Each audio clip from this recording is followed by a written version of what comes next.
and injuries of Fortunato I had tolerated the best that I could, but when he ventured upon insult, I vowed revenge. You, my dear confidant, must trust in the purity of my soul, and that I was not foolish enough to utter any hint of malice. Now, over time, I would be avenged. This was a point that had been decided and settled. But the very method with which I achieved it must obliterate the idea of risk. I must not only punish, but punish with impunity. A wrong is completely unresolved when the vengeance itself comes back to haunt the avenger. It is an equally hollow victory when the avenger fails to make himself known to his prey. You must understand that I gave Fortunato no reason to doubt my good intentions toward him. I continued on, smiling in his face, but he did not perceive that my smile was now at the thought of his extermination. For all his power, respect, and fear that he reigned in, Fortunato, however, did have a weak point. He prided himself on his connoisseurship in wine. Now, few Italians have the true, almost mythic virtuoso prowess of their ancestors. For the most part, their enthusiasm is to suit the time and fashion, to sycophantically mimic the posh British and Austrian millionaires. In art, in gemology, Fortunato, like his fellow foppish countrymen, was a quack. But in the matter of old wines, I must admit he was sincere. In this, we were the same. I was well versed in the Italian vintages myself, and purchased as much as I could, whenever I could. Now, it was just about dusk one evening during the height of the madness of the carnival that I ran into my friend. He confronted me with excessive warmth. He must have begun drinking very early, if indeed he ever did stop. The man was dressed in a jester's outfit for the occasion. His tight-fitting outfit made him look like a court minstrel, and on his head was a conical cap and bells. I was so pleased to see him that I thought I should never let go of his hand. I said to him, "My dear Fortunato, I am truly blessed to have run into you. How remarkably well you are looking today. But I have received a pipe of what passes for Amontillado, and I have my doubts." "How?" said he. "Amontillado? A pipe? Impossible! And in the middle of the carnival?" "I have my doubts," I replied. "And I was silly enough to pay the full Amontillado price without first consulting you in the matter. You were not to be found, and I was afraid of losing a bargain." "Amontillado? "I have my doubts." "Amontillado? "And I must satisfy them." "Amontillado?" "As you are engaged, I am on my way to Lucrezi. If anyone has a keen sense for the finest of sherries such as this, he will tell me—" "Rubbish! Lucrezia could not distinguish Amontillado from sherry." "And yet, some fools will have it that his taste is a match for your own." "Come, let us go." "Why, whither to?" "Why, to your vaults, of course! Where the hell else?" "My friend, no. I will not impose upon your good time. I perceive you are engaged, Lucrezi." "I have no engagement." Come, come!" "My friend, no. It is not the engagement, but the severe cold with which you seem to be afflicted. These vaults I speak of are insufferably damp. They are infested with saltpeter." "Nevertheless, let us go. This cold is a mere nothing. Amontillado. Wild horses could not keep me from experiencing the elusive vintage.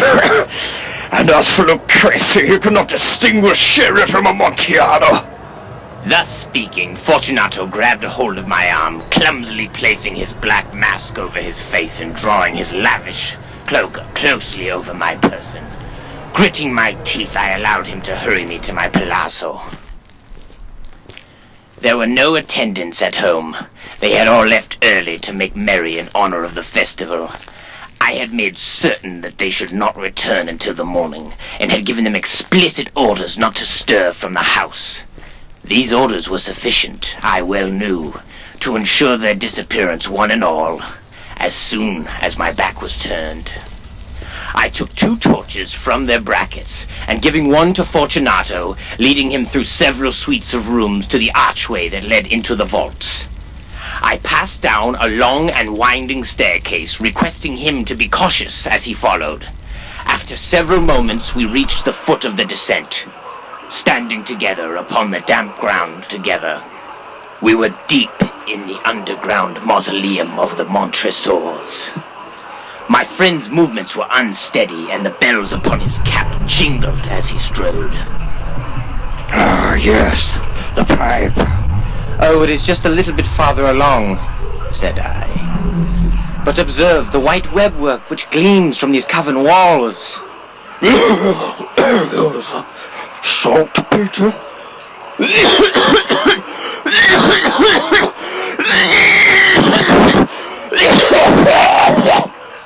My poor friend found it impossible to reply for many minutes.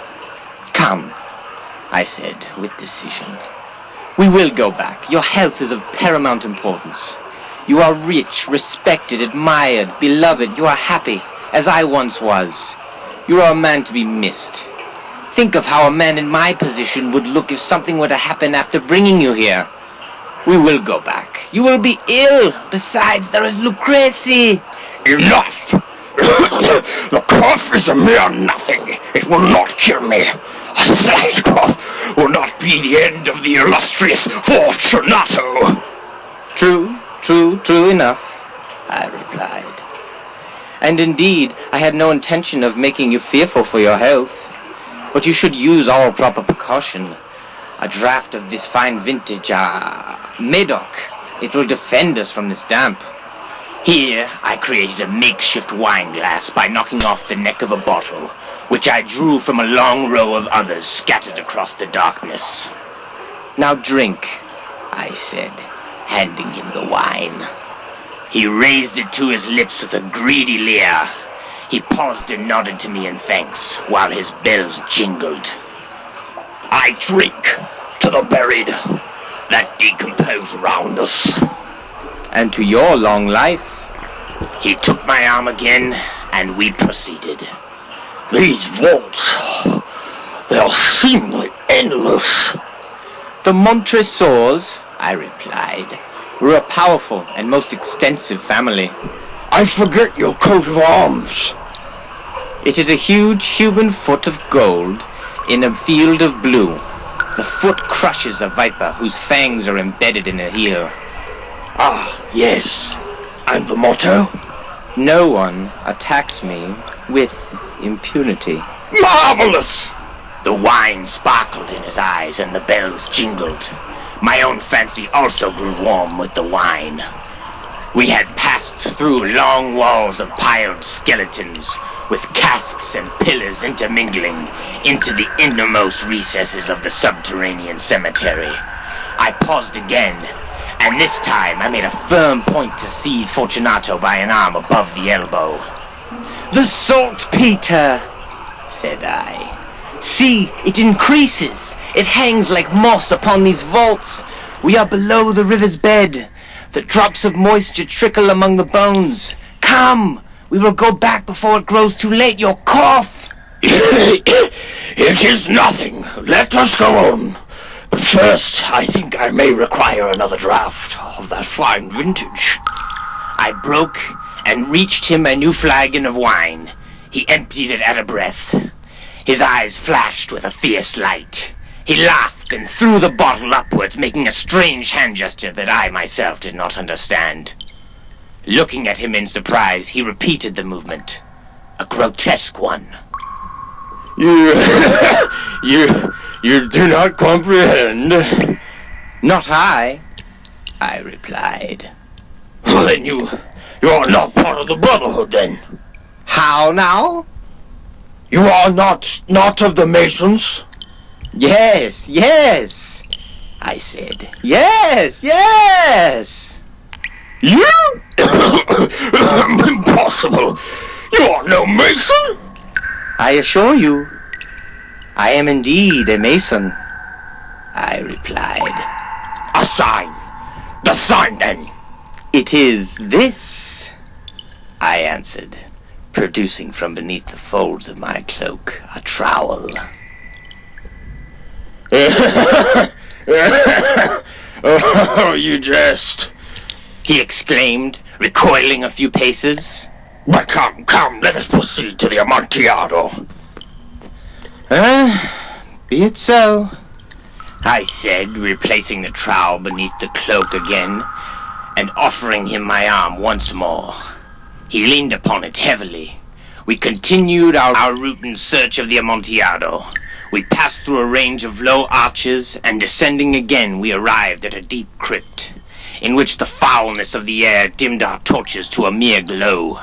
Its walls had been lined with human remains, piled to the top of the vault and overhead, in the fashion of the great boneyards below the grounds in Paris. 3 sides of this interior crypt were still decorated with these horrors. From the 4th side, the bones were scattered on the ground, as if they had been haphazardly torn down. Within the wall, thus exposed by the displacement of the bones, we perceived a still interior crypt, about 4 feet deep, 3 feet wide, and about 6 or 7 feet high. It seemed to have been constructed for no particular purpose, merely bridging the gap between 2 of the colossal pillars that held this ancient mass tomb together, and was backed by another wall of solid granite. It was in this area that Fortunato, uplifting his dull torch, endeavored to get a glimpse of the bottom. However, the abyss extinguished his torch, leaving us in almost complete darkness. go on, I said. Inside lies the Amontillado. As for Lucrezi, For the last time, the man has no class, no taste, he is an ignoramus! Interrupted my friend as he stepped drunkenly forward. I followed immediately at his heels, finally reaching the end, and finding in an instant he had gone as far as he could go, finding himself blocked by the granite wall behind him. He stood stupidly and bewildered. A moment more, and I easily restrained him up against the granite. On the wall next to Fortunato's very wide hips were 2 iron staples, about 2 feet apart from each other. From one of these dangled a short chain, from the other a padlock. Throwing the links around his waist was child's play, the work of a few seconds securing it. He was too shocked to resist. Haphazardly discarding the key, I stepped back from the recess. pass your hand, I said. Over the wall. You cannot help feeling the saltpeter. Indeed, it is very damp. Once more, let me implore you to return. No? Are you sure? All right. In that case, I must leave you then. But first, I must complete my task in masonry. The Amontillado! Ejaculated my friend, not yet recovering from his astonishment. True, I replied. The Amontillado.